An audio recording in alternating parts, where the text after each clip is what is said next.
My name is Manan Ajotia, and we are going to discuss about ER diagram in today's lecture. What is ER diagram or ER notation? ER notation now stands for entity relationship diagram. Now what is ER diagram? It's a modeling technique or a notation technique in computer science or mainly database management systems, which is very useful to convert technical language into something that is easily understandable by the end users. There's a gap between technicians and users that we actually need to bridge. Technicians talk in a very technical language. Users understand diagrams, pictorial presentations, and other things. ER diagram is such a thing which translates the entire content that the technicians want to reach the users in the form of a notation or diagram. There are various things related to ER diagram we're going to discuss in this video. All the entities in ER diagram, like entity, relationship, and there's another thing which is very important, attribute. These are the three main components of an ER diagram that we're going to see. And I'm sure at the end of this video, you're going to have a lot of ease drawing ER diagram for any scenario that you're given in real life or in a DBMS problem. Now, what does entity stand for? Relationship along with attribute. Entity, if you see, can be compared to a noun in an English sentence. If entity is a noun in an English sentence, what is relationship? Relationship can be compared to a verb. And what can attribute be compared to? Attribute describes an entity. So, attribute is a set of nouns that describe entity.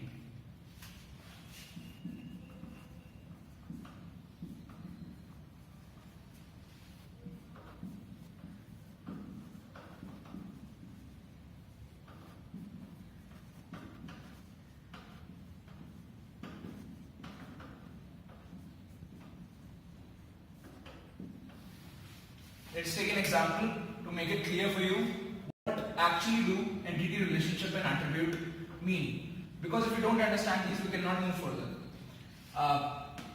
Let's take a real life scenario. There's a person that works in a company. Now, person and company here are two entities or nouns, as we can see in an English sentence.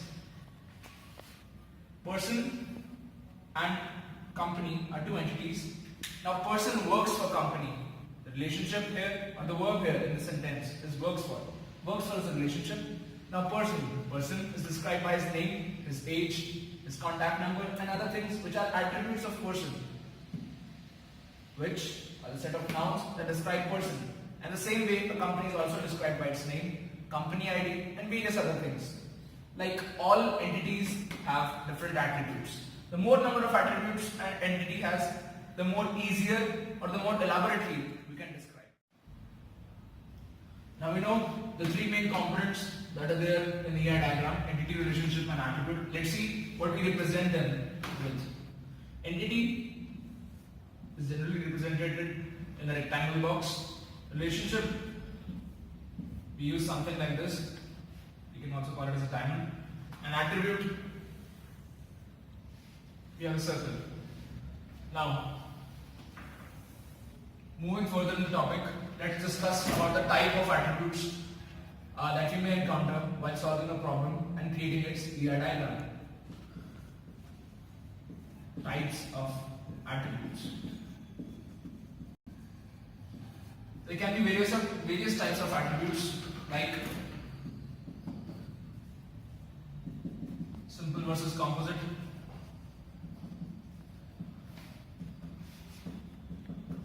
single versus multi-valued,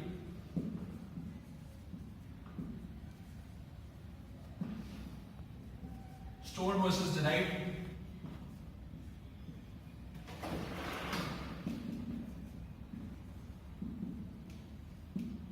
and complex attributes.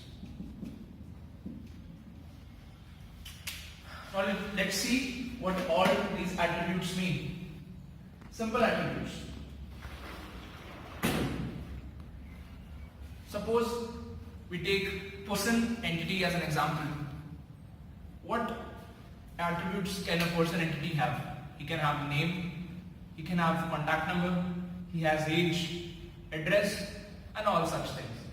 A simple attribute is such that can only be described by itself and has no further parts to it, while a composite attribute has further parts to it and can be further divided.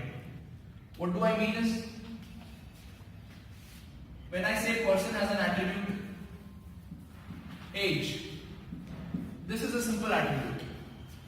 But when I say person has an attribute name, this is not a simple attribute. This is a composite attribute. Why? Because person has first name and last name. This is the difference between simple and composite attributes. Simple attribute can be represented by itself only and cannot be further divided. But this composite attribute, as we see name, has two different parts which it is further classified into: first name and last name. After that, we see single valued versus multi-valued attributes. Age. A person can only have one age, which is very obvious. So age here is also a single valued attribute. What about multi-valued attributes? Suppose a person has contact number.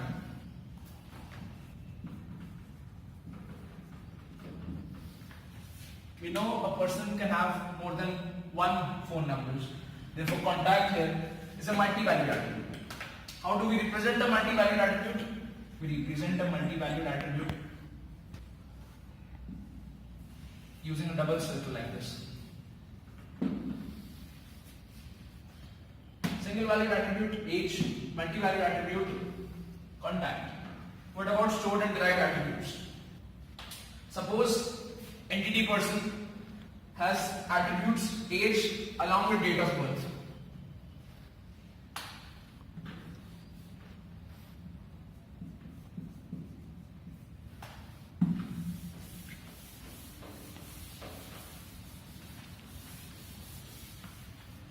Person has attributes age and DOB. Here we see that DOB is a stored attribute, whereas age here can be calculated from date of birth and current date, which is very obvious. So here age acts as a derived attribute. DOB is a stored attribute, whereas age, which can be calculated from DOB, is treated as a derived attribute. Derived attribute is represented using a dotted circle. Complex attribute. Now I've told you types: simple, composite, single, multi-valued, stored, and derived. That does not mean if an attribute is simple, it cannot be multi-valued or single or stored. It can have multiple types, which is very obvious. Like age. Age here is derived, age here is single valued, and age here is simple. Therefore, we can classify one attribute into many types. One attribute can have many types. What about complex attributes? Complex attributes are the ones that are derived as well and are multi-valued. It would be more perfect if we say these are multi-valued and composite. Let's think of an example to illustrate it better. What can be a multi-valued attribute and can also be composite? Let's take contact number again as an example, and let's split it into two simpler attributes and treating it as a composite attribute. Suppose it has a pin and then the preceding digits. Here now we treat contact as a composite attribute, and contact is also a multi-valued attribute. Hence, contact number here is a complex attribute. That was all about type of attributes that we can have in an ER diagram. We saw the type of attributes in an ER diagram. Now we'll discuss about relationship. There are three things to be seen when we ponder upon relationship. That are degree of a relationship, cardinality ratio of a relationship, and participation in the relationship. Let's see what a basic relationship looks like so that you have a clear idea. Suppose this is entity 1, This is entity 2. Suppose this relationship is named involved with. What do we mean by this? Entity 1 is involved with entity 2. These two are entities, and by this we mean relationship. This is a simple representation of a relationship. There can be many types of relationship. One-to-one relationship,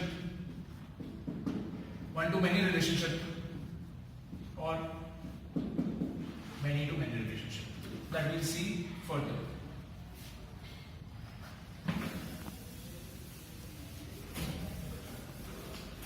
Let's take a general example and move further so that you have a more clear understanding about relationship.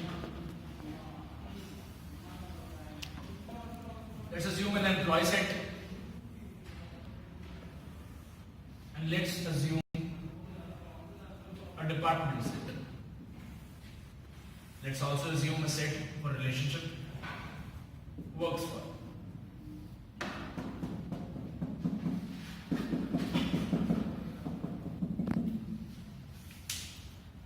The case that I'm going to discuss here is that employee works for department. We have created 3 sets, and now I'm going to explain you everything about relationship 1:1, 1:n, and n:1. An employee works for a department. Now see the guidelines that I'm giving you according to requirement analysis that I've done. For that, you need to create a relationship and then eventually an ER diagram. Every employee works for a department. One employee can only work in one department, but one department can have many employees. It is not necessary that every new department that is created has an employee working in it, but every employee necessarily works in a department. Now let's see, what did I say? I told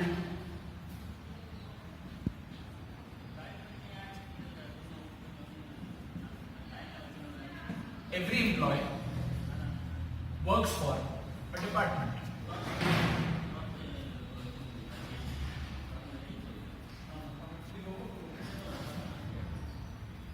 Employee 2 might also work for department 1. Employee 3 as well might work for department 1. Employee 4 might work for department 3. Employee 5 might work for department 2. Employee 6 might also work for department 3. Employee 7 might also work for department 3. 4, 5 and 6 are the newly created departments and are not necessarily have employees in them. The requirement analysis that I did is completely fulfilled in this. Every employee is working in a department. A department can have many employees, and also not necessarily that new departments have an employee in them. Let's see the things that I was talking about. Degree.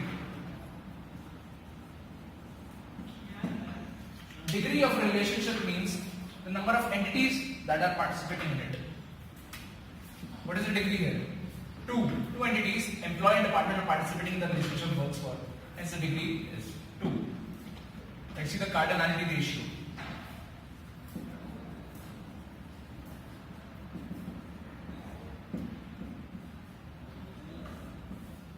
Cardinality ratio in the ER diagram is different from that we studied in set theory.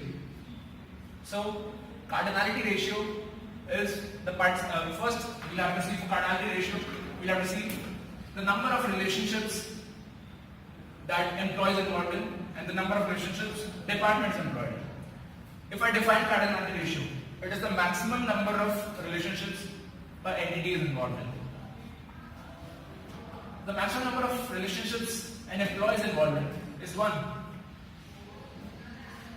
The maximum number of relationships a department is involved in is n. Cardinality ratio discusses about this. Hence, we know this is a 1-to-1 relationship. Participation.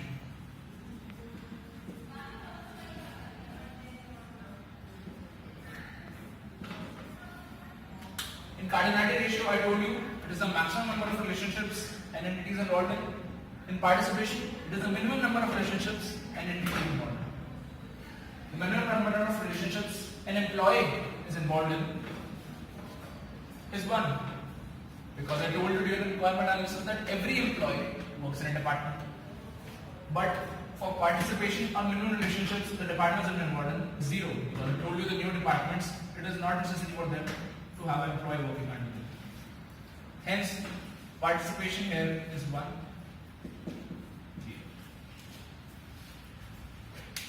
This is 1:1 relationship that we saw here. The same way we see MS1 relationship or 1:1 relationship that we will be seeing in further examples. In the 1:1 relationship that we earlier saw, here was employee. Here we had department, and here we had works.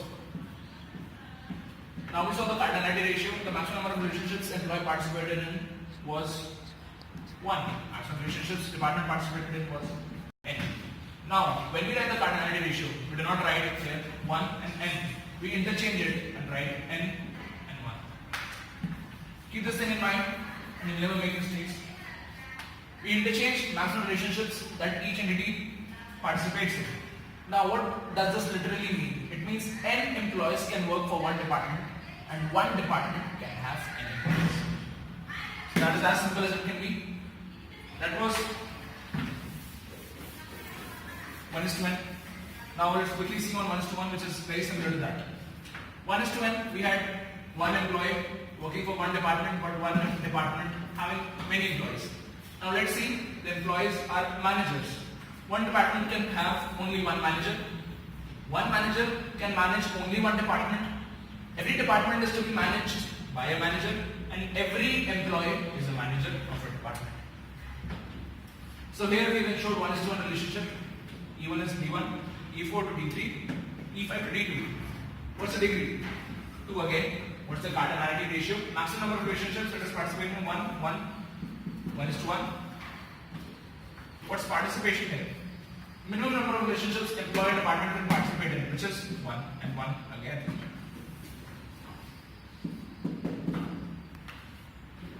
So here we have seen 1:1 relationship. Another important aspect of 1:1 relationship or any other relationship is that here we see employee is totally participating, department is totally participating. Earlier, department was not totally participating, it had partial participation. What do we mean by total participation, partial participation? Total participation means that every set of entity in employee is involved in a relationship. When I mean to say partial participation, I mean that every entity inside the employee set is not participating in the relationship. How do we represent the total participation? Here we see total participation is there from both sides and the relationship is 1:1. Represented like this.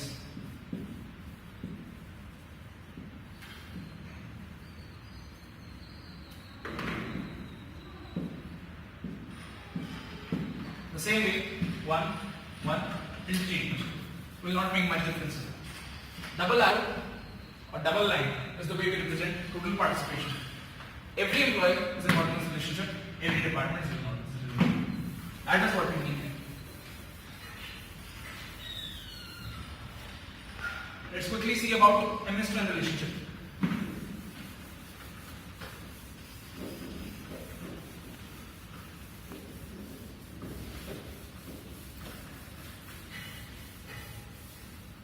What happens in MS2N relationship is that, suppose, let's take a case, a person works under a project.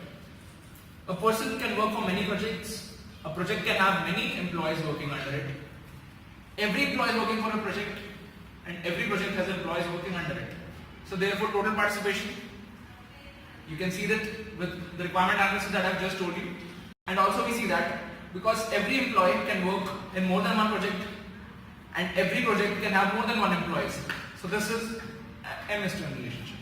So that was all about relationships, 1:1, 1:n, MS2N, and the degree, cardinality ratio and participation and the ways to represent it. The next essential aspect of drawing a ER diagram that we are going to see is attributes that are there on a relationship.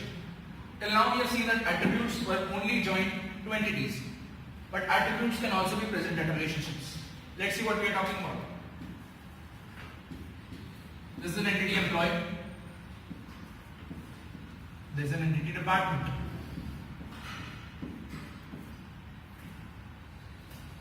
There is this relationship works for, which has an attribute attached to it. Start date. It is pretty much fair enough to adjoin start date to this relationship because this is logically valid. We generally tend to avoid attributes that are joined to a relationship, and we want to move them to any of the entity that are participating in this relationship.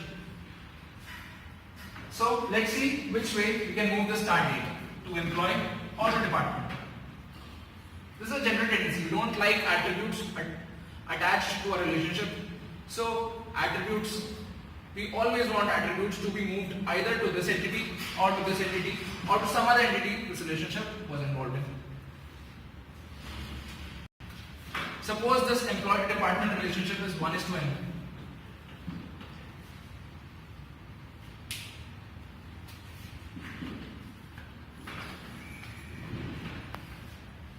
N employees can work in one department.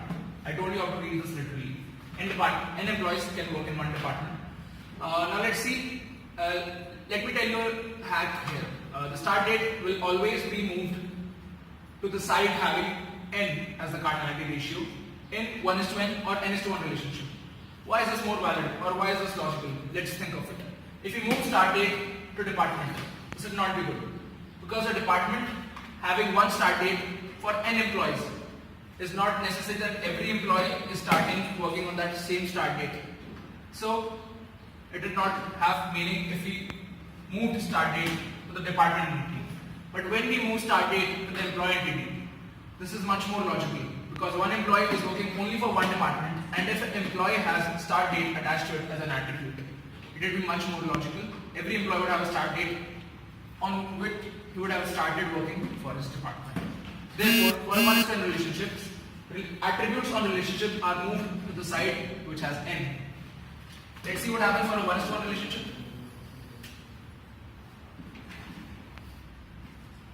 This total participation. One employee works for one department. One department has only one employee. But there are certain new departments which do not have any employee under them, but every employee works in their department.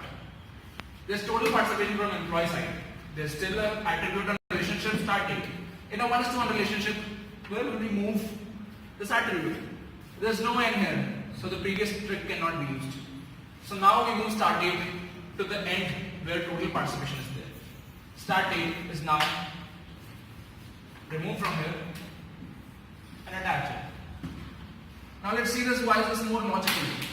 If start date is moved to department, we know that there are certain new departments which do not have employee assigned to them. Now, if without having employees, those new departments have a start date, that would make no sense. Hence, we move start date to employee. This was for 1:1 relationship. You move attribute attached relationship towards the side that has total participation. Now let's see an n:1 relationship. Suppose an employee works for a department. It can work for many departments. A department can have many employees. Every employee certainly works for a department, and every department is employed. No department is empty. Hence, total participation at both sides, m:1 is the cardinality ratio, and there is an attribute here, start date. I told you that we always prefer to move start date or attributes to a relationship to either of the one side. But here, where m:1 relationship is there, we cannot move it to any side. If you move it to employee, it would even not make sense here. And if you move it to department, even then it would not make sense. Hence, in m:1 relationship, attributes attached to a relationship cannot be moved to an entity, and hence start date remains to be an attribute of a relationship. That was all about attributes attached to a relationship. We have discussed almost all aspects related to an ER diagram except one important aspect that is left, which is weak entity. Every entity in an ER diagram has a key attribute which is used to uniquely identify that entity. Suppose there's a person has some ID or a birthmark or his birth date, suppose in a family, with which he is uniquely identified, or an employee has an employee ID using which he is uniquely identified in his company. So that employee ID acts as a key attribute for employee. But suppose employee has his family. The record of his family is also maintained in his company, but every employee and his family member cannot be assigned a family member ID or something like that to uniquely identify the dependents or family members of an employee. Such entities which do not have a key attribute attached to them are known as weak entities, and entities which have a key attribute to them are known as strong entities. There is a relationship that connects strong entity to a weak entity, which is very necessary in ER diagram and is called weak relationship. Weak entity, which is dependents here in my case. Suppose there is an employee Ram, which has his family member Shyam and his sister Mohana. Now they have certain attributes: age, name, and something else. They cannot be uniquely identified using their name, age, and something else, because another employee, Manan, would also have the same family members with same names. Hence, we see that dependents without a key attribute cannot be uniquely identified. So,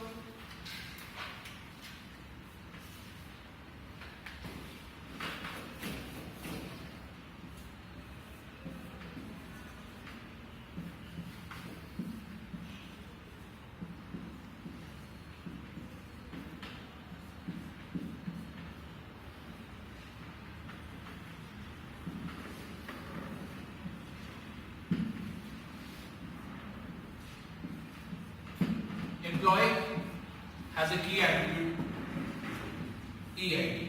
Dependent has name, gender, and some other attributes. We know that dependent has no key attribute, hence it acts as weak entity. We represent weak entity using a double line rectangular box.